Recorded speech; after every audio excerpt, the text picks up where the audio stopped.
बच्चों, पिछली graphical video में मैंने आपको area under Y x graph आपको बताया था और ये बताया था Y dependent variable X independent variable के बीच कोई भी ग्राफ है तो उस ग्राफ के नीचे एरिया हम निकालें तो छोटे छोटे रेक्टेंगल लेकर मैंने सारा कुछ करके बताया।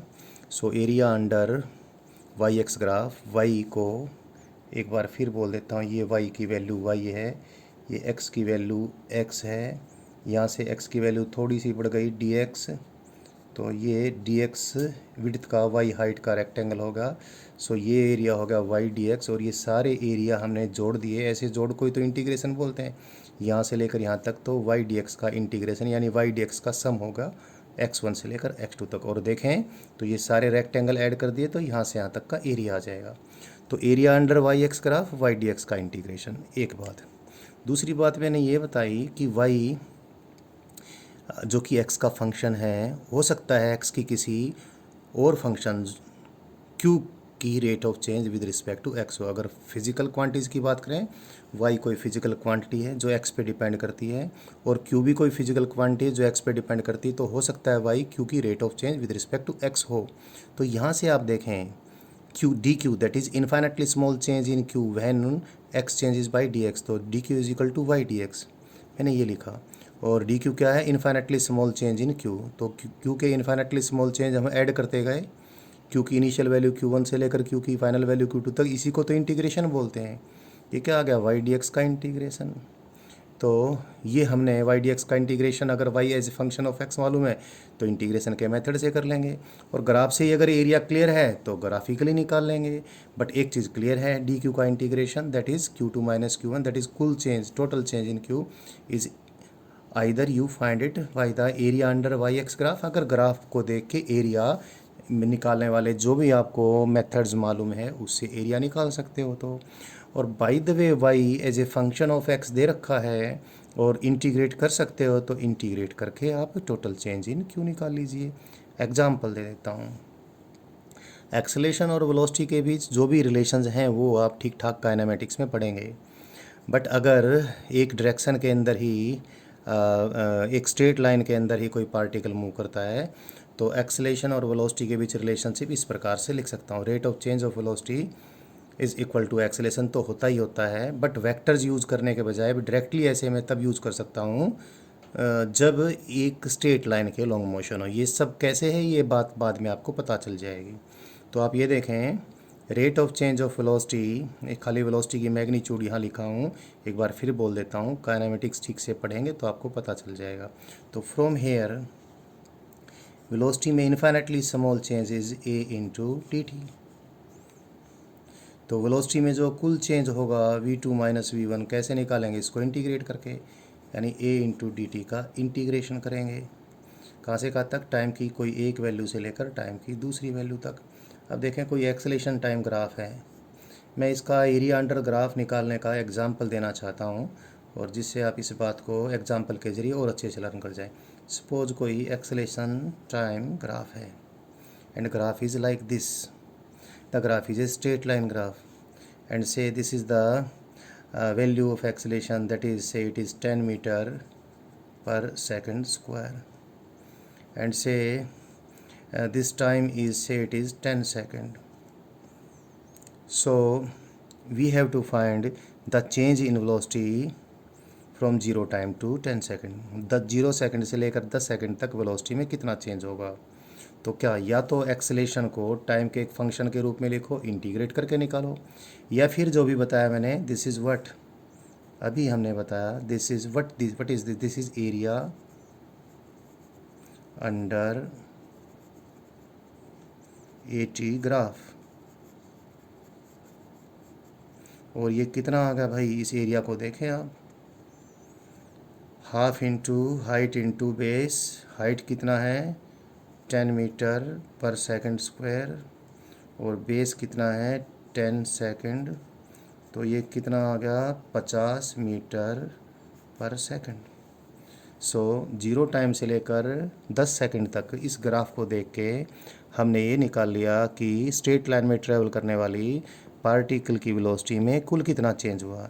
इसमें अगर इसका माना ये है if at t is equal to zero initial velocity अगर 10 मीटर पर सेकंड है, देन व्हाट इज़ वेलोसिटी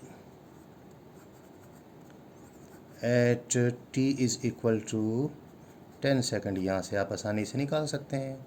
क्या ये तो क्या है, यहाँ से ये एरिया तो क्या है, एरिया v2 माइनस V1, तो यहाँ पर वेलोसिटी की वैल्यू सपोज कितनी है v2 जो कि 10 सेकंड पे है, और ये क्या है यहाँ पे 0 सेकंड पे वेलोसिटी है u and that is equal to 50 metre per second.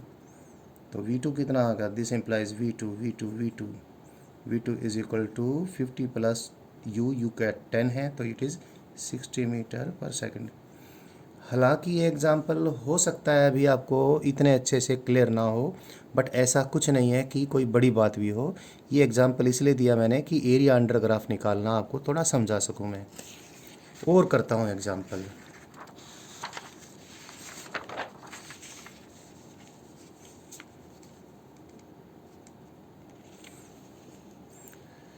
तो अभी और एग्ज़ाम्पल में मैं क्या ले लेता हूँ,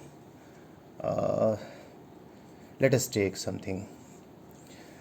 Suppose the current flowing through a conductor varies with time according to this graph। ऐसा कोई ग्राफ, चलो मैं ऐसा ग्राफ ले सकता हूँ। ऐसे है ग्राफ, आगे पूरा नहीं दिखा रहा मैं। 0 second, 10 second, 20 second etcetera, and this is 0 ampere, this is say 10 ampere, and let us find total charge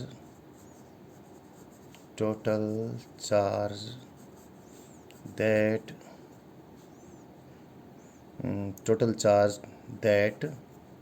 flows through the conductor through, ये चीज़ें आप कुछ बाद में समझेंगे, any cross section of the conductor. अभी इंटीग्रेशन और ये इंटीग्रेशन की एप्लीकेशंस भी बोली जा सकती हैं। अंडरस्टैंडिंग ग्राफ जब हम करते हैं तो उसमें डिफरेंशिएशन डेरिवेटिव की एप्लीकेशंस भी आ जाती हैं। जैसे अभी मैंने बताया था मैक्सिमम कहाँ निकालें कैसे निकालें, मिनिमम कहाँ निकालें कैसे निकालें, और इस प्रकार से इंटीग्रेशंस की भी एप्लीकेशंस आती है। तो उसके वो समझाने के लिए साथ साथ इकट्ठा काम समझा रहा हूँ, तो ये इसलिए एक एग्जाम्पल दिया हूँ। Total charge that flows through any cross section of the conductor in से 20 सेकेंड, ये निकाल लूँ भाई मैं। एक चीज़ आपको बताएंगे, जो करंट होगा वो rate of flow of charge होगा। चार्ज को हम Q से डिनोट कर देते हैं, rate of flow of charge. ये आप लर्न करेंगे। दिस इम्प्लाइज डी क्यू माने infinitely small amount of charge जो dt टाइम में कंडक्टर के किसी क्रॉस सेक्शन से पास हो जाएगा। तो टोटल चार्ज जो फ्लो हो जाएगा, जिसको डेल्टा Q बोल दूँ मैं, that will be integration of D Q, कौन से टाइम से लेकर कौन से टाइम तक निकालना है, from t is equal to 0 second to t is equal to 20 second. ये डी क्यू का इंटीग्रेशन करूँगा, यानी i इंटू डी टी का इंटीग्रेशन करूँगा। कहाँ से कहाँ तक, 0 सेकेंड से लेकर 20 सेकेंड तक। और या तो i मुझे टाइम का फंक्शन मालूम होता तो i as a function of time put करके इंटीग्रेट कर देता, या फिर क्या करूँ, this is area under I T graph ऐसे कर देता हूँ। तो देखें ज़रा, अभी this is what I T graph का एरिया मैंने देखना है। तो 0 से लेकर 20 सेकंड तक तो ये दो ट्रायंगल बन गई भाई। इनका एरिया किसको नहीं मालूम, सबको मालूम है। इस ट्रायंगल का एरिया प्लस इस ट्रायंगल का एरिया। एक ट्रायंगल का एरिया कितना, half into height into base. Height कितना है 10 एम्पियर, बेस कितना है 10 सेकेंड। ऐसी ऐसी कितनी ट्रायंगल हैं, दो ट्रायंगल हैं। तो कितना आ गया भैया, ये तो 100 गुना, ये तो 100 कूलम आ गया। एम्पियर इंटू सेकेंड कूलम हो जाता है। 20 सेकेंड के टाइम में कंडक्टर में से 100 कूलम का चार्ज फ्लो हो जाएगा।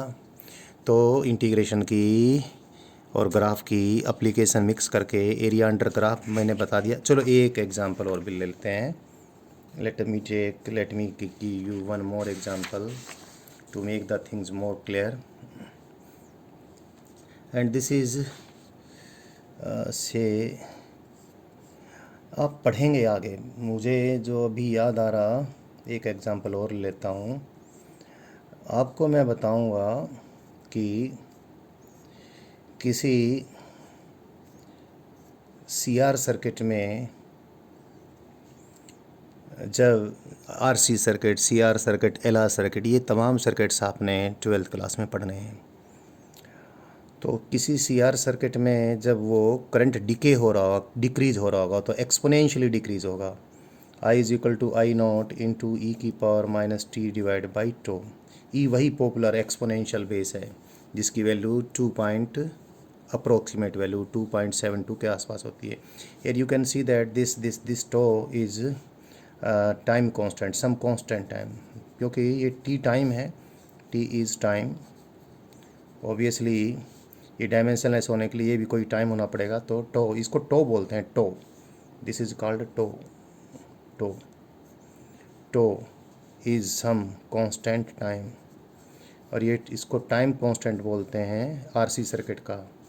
मैं तो फ़िलहाल इतने से काम चलाऊंगा, सम constant time.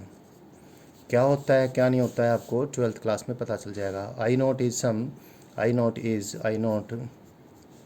Is current at t equal to 0, जिसको इनिशियल करंट बोलेंगे, इनिशियल करंट। इनको देख के डरना मत, ये सब करेंगे। ई की पावर नेगेटिव है तो टाइम के साथ करंट डिक्रीज़ होगा, ऐसे डिक्रीज़ को एक्सपोनेंशियल डिक्रीज़ कहेंगे। इसका ग्राफ वगैरह आपको एक्सपोनेंशियल ग्राफ अभी बताएंगे, लेकिन फिर भी आप थोड़ा सा जान भी सकते हैं। तो एक बार मैं इसका ग्राफ अगर प्लॉट करके दिखाऊं तो वैसे भी आप देख सकते हो। आई वर्सेस टी ग्राफ प्लॉट करके देखूं तो आप चेक कीजिए, टी की वैल्यू 0 पुट कर दीजिए। किसी चीज़ की भी पावर 0 1 होती है तो करंट की वैल्यू आई नॉट, और मैंने क्या लिखा है, I naught is the current at t is equal to 0। और एक चीज़ और करके देखें, जैसे जैसे टाइम की वैल्यू बढ़ती जाएगी ये चीज़ डिक्रीज़ होती जाएगी। टाइम की वैल्यू इन्फिनिटी पे ई की वैल्यू माइनस इन्फिनिटी, यानी 1/इन्फिनिटी, और जो कि 0। तो ये ग्राफ इस प्रकार से ऐसे डिक्रीज़ होता जाएगा इस प्रकार, और ये इन्फिनिटी पे जाके इसके साथ मिलेगा। So this such type of graph is called exponentially exponential decay, decrease या एक्सपोनेंशियल डिके। तो इसको मैं एक्सपोनेंशियली डिकेइंग करंट बोलूँगा। ये सब कुछ सिखाऊंगा आपको, एक मैं एग्जाम्पल के रूप में करके जाना चाहता हूँ। What I want to determine total find total charge that will flow through the RC circuit में रजिस्टर आएगा, इसमें resistor in the time until current stops. और करंट कब स्टॉप होएगा, करंट रुकेगा t is equal to infinity पे, यानी 0 time से लेकर t is equal to 0 second से लेकर t is equal to infinite second तक कुल कितना चार्ज बह जाएगा, ये निकालना है बच्चों। अब बच्चों आई तो क्या है, आई अभी बताया था, आई तो है d q by d t. इसलिए infinitely small time d t में कितना चार्ज बह जाएगा, आई इंटू डी टी बह जाएगा। तो टोटल चार्ज कितना बह जाएगा, जिसको डेल्टा क्यू भी कह सकते हो आप, या क्यू भी कह सकते हो। आई इंटू डी टी का इंटीग्रेशन करना पड़ेगा, कितने टाइम से लेकर, 0 टाइम से लेकर इनफाइनाइट टाइम तक। ये क्या आएगा, एरिया अंडर IT ग्राफ। अब यहाँ पे दो क्वेश्चन बनते हैं। एक तो क्वेश्चन ये बनता है बच्चों कि इस ग्राफ के नीचे एरिया निकालो जी। अब ना तो ट्रायंगल है, ना रेक्टेंगल है, ना कोई सर्कल है, ऐसा कोई आकृति नहीं है जिसका एरिया देखने में आप निकाल सको। ठीक। और एक ये भी प्रश्न है कि कितना चार्ज फ्लो हो जाएगा। तो एक तीर से दो शिकार होते हैं। क्या, IDT का इंटीग्रेशन करते हैं, साथ साथ तो एरिया अंडर ग्राफ आ जाएगा। ये एरिया अंडर ग्राफ, ये डॉटेड मैंने शेड दिखाया, साथ साथ कितना चार्ज फ्लो हो गया ये भी।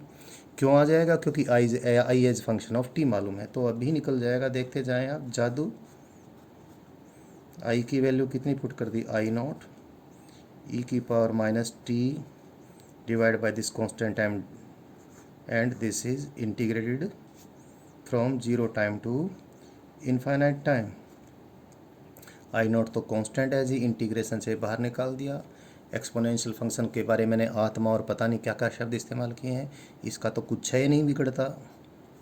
इंटीग्रेट कर लो या डिफ्रेंशिएट कर लो, और जो t के साथ चीज़ मल्टीप्लाइड है वो नीचे आके डिवाइड कर देगी। तो डिवाइड करें किससे, डिवाइड कर दें -1/τ से, और इसमें लिमिट लगा दें कहाँ से कहाँ तक, 0 से लेकर इन्फिनिटी तक। यही तो बताया है। और यही क्या आ गया, एरिया अंडर ग्राफ भी आ गया, area under this IT graph. ये जो भी एक्सपोनेंशियल ग्राफ है IT ग्राफ का, के नीचे एरिया कैसे, जैसे कोई बाय द वे इस प्रकार का आपको प्रश्न देखने को मिले और करना अगर आपको पड़े कि इस ग्राफ के नीचे एरिया निकालो, तो एरिया निकालना भी सीख रहे हैं आप, और साथ में ये अपने आप में प्रश्न है कितना चार्ज फ्लो हो गया, तो वो भी सीख रहे हैं। एक तीर से दो शिकार हो रहे हैं, ये हो ही गए हैं शिकार। बस लास्ट का तीर चलना बाकी है, और शिकार अभी घायल होकर आपके सामने हाजिर हो जाएगा। सो डेल्टा क्यू इज़, मैं पेज को अगर नंबरिंग करूं तो शायद ये पेज नंबर 4 था इस वीडियो की लर्निंग का। Delta q is how much it was, let us see back. ये I0, ये टो तो ऊपर चला गया ना बच्चों, तो -I0 into to divide by 1 रहेगा, और अंदर है e⁻t/τ, और लिमिट लगाई है हमने 0 से लेके इन्फिनिटी तक। ये हो जाएगा, बस यही एरिया है, एरिया ग्राफ का, एरिया अंडर IT ग्राफ, ये भी है। ठीक है, और सारी बातें हैं इसमें, तो हो गया बस। Delta q is equal to area under IT graph भी है, और ये मैं क्या कर दूं, डेफिनेट इंटीग्रल के बारे में थोड़ा और भी बताऊंगा आपको, लेकिन अभी तो ऐसा ही कर देता हूँ, स्टेप बाय स्टेप कर रहा हूँ। बच्चे कई बार परेशान छोटी छोटी बातों पे हो जाते हैं। इसको उल्टा लिख दिया मैंने, ऐसे ही कर दिया।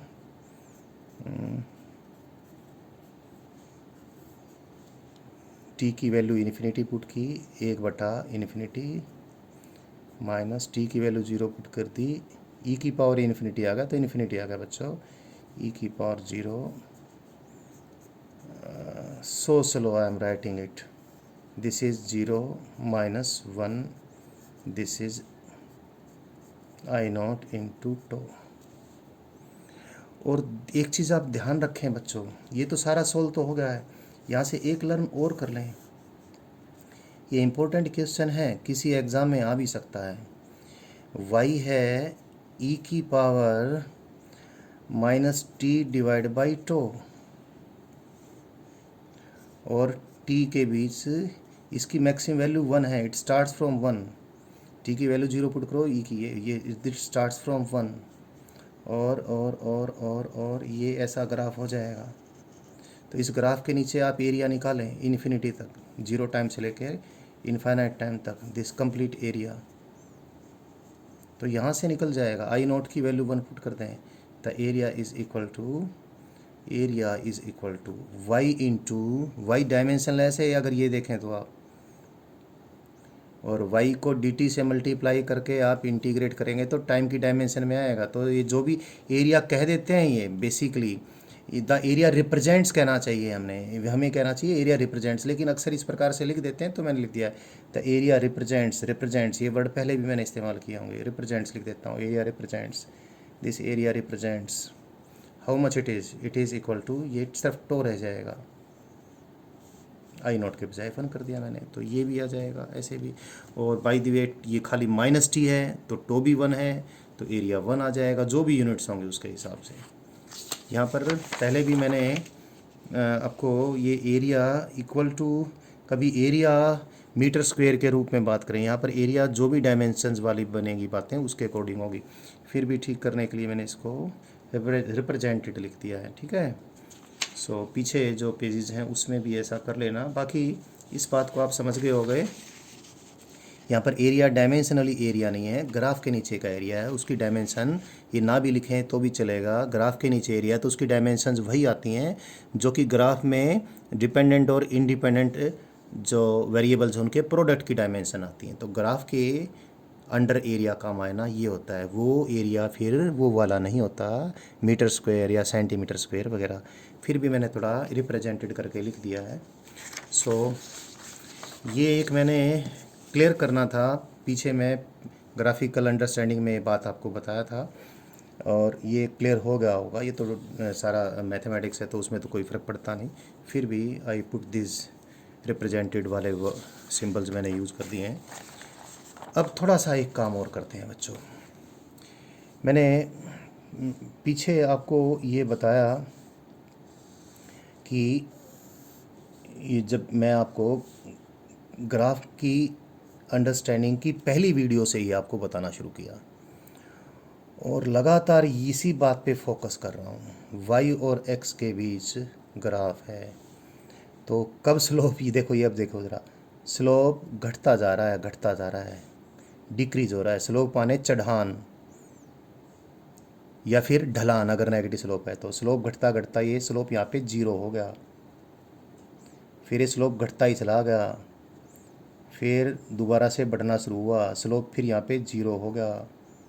तो स्लोप कब घट रहा है कब बढ़ रहा है ये आपको मालूम है। स्लोप डिक्रीज होता होता 0 हुआ है, फिर डिक्रीज होता होता स्लोप ही खुद डिक्रीज, क्योंकि नेगेटिव स्लोप बढ़ रहा है नहीं, स्लोप डिक्रीज हो रहा है। ये बहुत डिटेल में मैंने बता रखा है।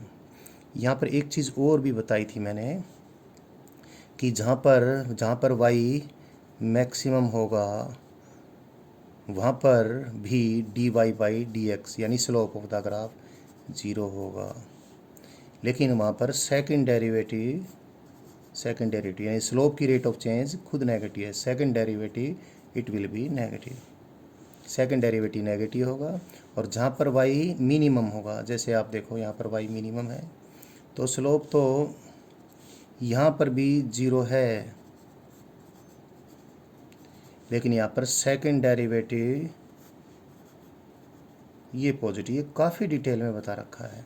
इसको थोड़ा सा और मैं 1-2 एग्जांपल्स में क्लियर कर देता हूँ आपको, ये सारा कुछ कैसे निकालें। एक तो स्लोप निकालने के एक बिल्कुल सिंपल सा एक एग्जांपल ले लेता हूँ मैं साइन ग्राफ अगर प्लॉट करके बताऊँ बच्चों, साइन ग्राफ प्लॉट करके बताऊँ, बाद में आप देखेंगे। सपोज मैं y is equal to y और x के बीच में ग्राफ प्लॉट करूँ और y सपोज है क्या, मैं कोई भी डायमेंशन फॉलो नहीं करता, y इज़ इक्वल टू से साइन x है। आपको मालूम है साइन x की मैक्सिमम वैल्यू कहाँ पर होगी, मिनिमम वैल्यू कहाँ पर होगी, तो ये ग्राफ इस प्रकार का ग्राफ आएगा, ये ऐसा ग्राफ, इसको साइनोसॉइडल कर्व भी बोलते हैं। ये 0, you know this angle, this is π/2 और 90 डिग्री, दिस इज़ पाई और 180 degree, this is what you know 3π/2 और 270 डिग्री, ये 2π। ये मैक्सिमम वैल्यू साइन की 1 और ये साइन की मिनिमम वैल्यू क्या -1। देखो ये आपको मालूम है, एक बार देखें ज़रा, y is equal to sine x। सबसे पहले मैं ये निकालूँ कि find it slope at maximum और मिनिमम, इसका स्लोप निकालूँ। यहाँ पर तो मैक्सिमम या मिनिमम है, मैक्सिमम मिनिमम कहाँ पर होंगी ये भी निकाल दूँ, तो ये सारी चीज़ें रिपीट हो जाएंगी। dy/dx निकालते हैं, यानी slope of this, slope of sine graph, क्योंकि y as function of x मालूम है तो डिफ्रेंशिएट करते हैं। साइन एक्स का डिफ्रेंशिएशन आप सब बच्चों को मालूम है, कोस एक्स है। ठीक है, तो सबसे पहले तो कई बार तो यही क्वेश्चन आता है, find the slope of sine x graph at इतनी वैल्यू। जैसे फॉर एग्जांपल यहाँ पर पूछ लें, ये वैल्यू है एंगल की कितनी, दिस एंगल यहाँ पे जो एंगल है सपोज बच्चों ये π/4 है, तो इसका स्लोप निकालना है साइन एक्स के ग्राफ का स्लोप, यानी slope of sine x graph. अगर कोई क्वेश्चन ऐसा है एट x = π/4 ऐसा ही कुछ है, तो ये तो ऐसे ही आ गया। क्या dy/dx की वैल्यू आपकी कोस एक्स है, तो ये एट क्या x = π/4, यानी कोस एक्स की वैल्यू निकालनी है आपने कितने वैल्यू पर, x = π/4 पे, और x की वैल्यू π/4 पुट करिए, कोस π/4 कितना होता है 1/√2। ये कहीं भी स्लोप निकालना हो तो फंक्शन को डिफ्रेंशिएट किया अगर फंक्शन मालूम है तो, और डिफ्रेंशिएट करके जो भी x की वैल्यू पुट कर दी स्लोप की वैल्यू आ जाएगी। लेकिन ये लर्न नहीं करवाना, ये तो वैसे ही मुझे बीच में ध्यान आ गया, मैंने आपको करवाया। मुझे बताना है कि ये कहाँ तो मैक्सिमम ऑलरेडी आपको मालूम है, कहाँ मिनिमम ऑलरेडी आप जानबूझ के एग्जांपल वो लिया है जिसको मैं वेरीफाई कर सकूँ। इसी पेज पे करके दिखाने के बजाय मैं अगला पेज ले लेता हूँ।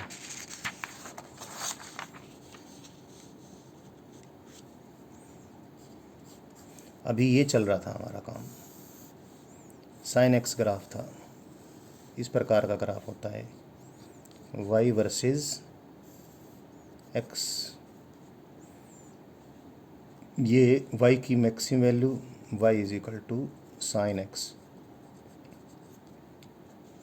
कितनी 1, ये y की मिनिमम वैल्यू कितनी -1। ट्रिग्नोमेट्रिकल लर्निंग आपको पूरी करवा चुका हूँ, कब मैक्सिमम होती हैं कब मिनिमम होती हैं ये सब आपको मालूम है, ये 3π/2 पे होती है, ये सब चीज़ें मालूम हैं। फिर भी एक बार देखें, मैक्सिमम मिनिमम के लिए हमने पीछे अभी निकाल के बताया dy/dx कितना आया था आपका, कोस एक्स आया था। And for both maxima and minima हमने क्या करना पड़ेगा, dy/dx तो 0 पुट करना पड़ेगा जी, मतलब हमने कोस एक्स को 0 पुट करना पड़ेगा जी। और कोस एक्स 0 बहुत सारी वैल्यूज़ होंगी, लेकिन हम कोई भी 2 वैल्यूज़ ले लें उसमें काम चल जाएगा। 0 से लेकर 360 डिग्री तक की वैल्यूज़ ही मायने रखती हैं, उसके बाद तो रिपीटिशन होगा, दोबारा से रोटेटिंग लाइन फिर रोटेट करना शुरू कर देगी। 360 डिग्री का angle is as good as 0 degree, again rotating line चलती थी, ये सारा कुछ बता रखा है। तो कोस एक्स 0 है तो एंगल कितने होंगे, एंगल की 2 वैल्यूज़ होंगी 0 से लेकर 180 डिग्री तक। एक तो एक्स की वैल्यू होगी जी 90 डिग्री, और एक एक्स, इसको x1 x2 बोल दिया करते हैं ऐसे, एक इसको बोलूँगा x2 क्या 3π/2। तो साइन एक्स का जो ग्राफ है उसका स्लोप 2 जगह 0 है। एक तो x की वैल्यू π/2 पर देख लीजिए स्लोप 0, स्लोप माने चढ़ान, टेंजेंशियल लाइन खींच दें, यहाँ पर भी स्लोप 0, यहाँ पर भी स्लोप, फिर अगले एक रोटेशन कंप्लीट 2π, तो उसके बाद आ गई बात।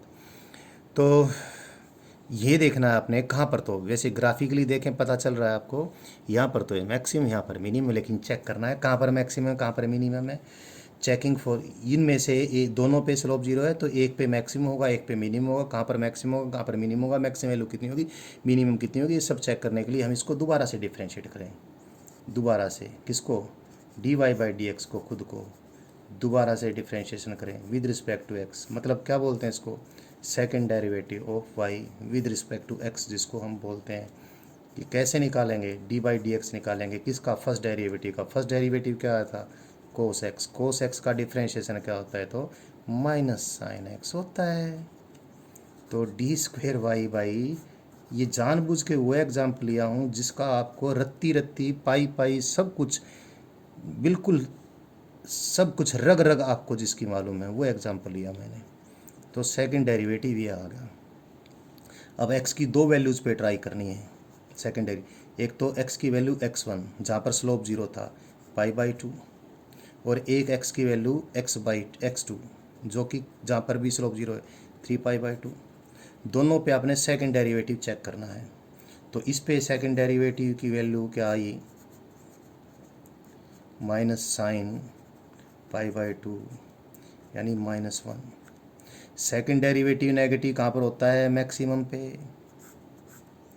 और यहाँ पर देखो सेकंड डेरिवेटिव की वैल्यू कितनी आई, सेकंड डेरिवेटिव की वैल्यू आ गई माइनस साइन 270 डिग्री, ये -1 होता है, माइनस माइनस +1 आ गया।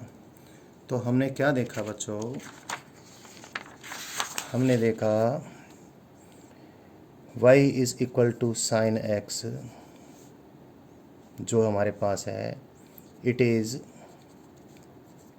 आइदर मैक्सिमम और minimum for the values of x1 is equal to π/2 and x2 is equal to 3π/2। But ये क्यों, क्योंकि इन वैल्यूज़ पर यहाँ पर dy/dx 0 है, but at x1 is equal to π/2 second derivative negative है, इज़ नेगेटिव, इसलिए x1 इज़ इक्वल टू π/2 पर साइन x इज़ मैक्सिमम। ठीक है, और मैक्सिमम वैल्यू निकाल ले, इसलिए y मैक्सिमम पहले से मालूम है, x की वो वैल्यू पुट कर देंगे जहाँ पर मैक्सिमम है और जो कि 1 होता है। ये पहले से मालूम है आपको सारा कुछ बच्चों, जानबूझ के वो एग्जाम्पल लिया हूँ मैं जिससे आपको पहले से जो मालूम चीज़ है वो कन्फर्म हो जाए, ये पूरी प्रोसीजर कन्फर्म हो जाए। सिमिलरली बट करके लिख देता हूँ, बट के बजाय एंड लिख दूँ, and at x2 is equal to 3π/2 d² is positive. अभी हमने देखा था यहाँ पर ये पॉजिटिव आया हुआ है, इज़ पॉजिटिव, इसलिए sine x is minimum there, इसलिए y की यानी साइन x की मिनिमम वैल्यू कहाँ पर होगी, जब x की वैल्यू 3π/2 हो, यानी it is equal to sine 3π/2 जो कि कितना है, -1 है। So this is an example to tell you how to find maximum values and minimum values. और वो जो चीज़ें बताई हैं वो पिछले 2 ग्राफिकल अंडरस्टैंडिंग में वो चीज़ें आपको पक्की हो जाएं। एक एग्जाम्पल और ले लेते हैं, बच्चों।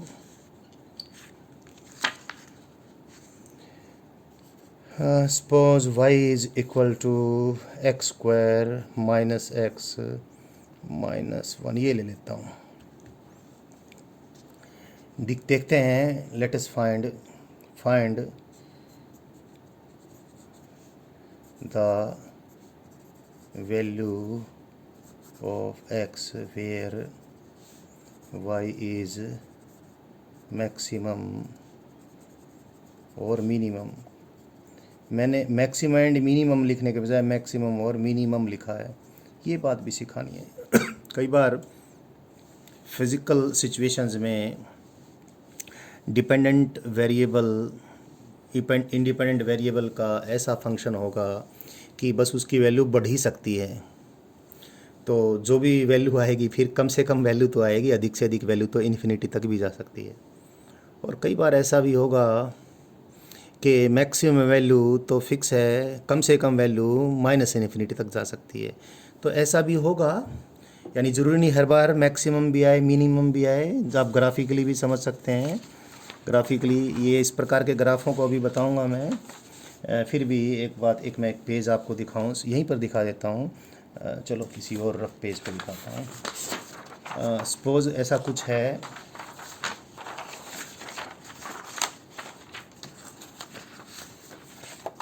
ये करते हैं।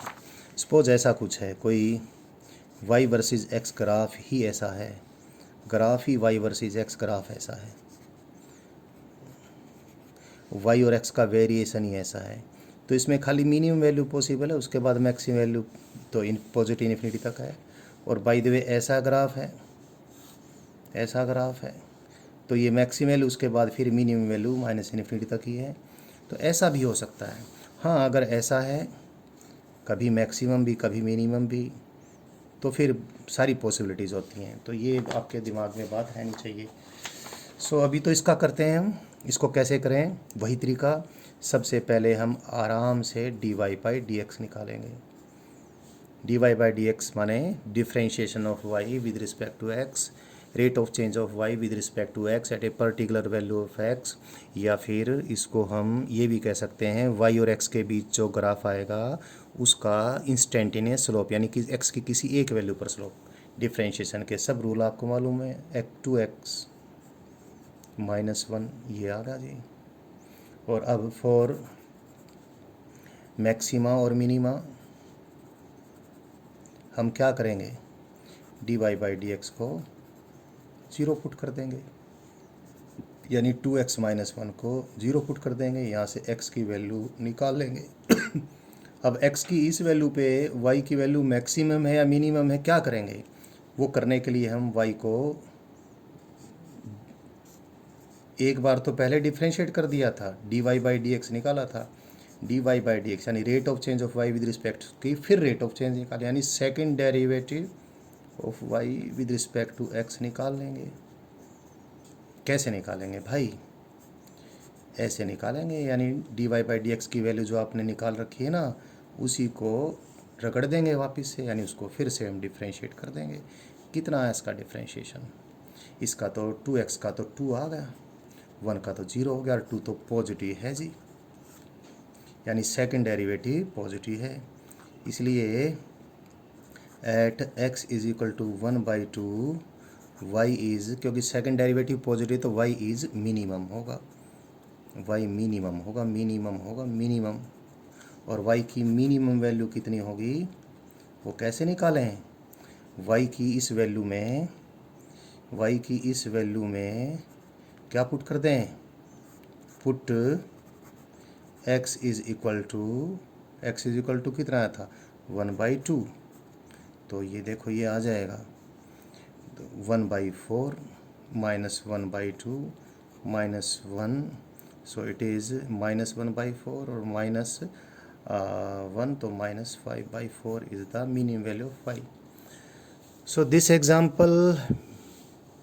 few examples in this video, I have given a few examples to make the area under the graph quite clear, and to make the idea of how to find maximum values, how to find minimum values graphically और otherwise mathematically, ये चीज़ें मैंने करवानी थी। और understanding of graph के साथ ही integration की और डेरिवेटिव्स की एप्लीकेशन इस प्रकार से कंबाइन होकर आ जाती हैं, ये मैंने करवा दिया आपको। अब अगली वीडियो में मैं आपको कुछ इम्पोर्टेंट ग्राफ्स बताने वाला हूँ।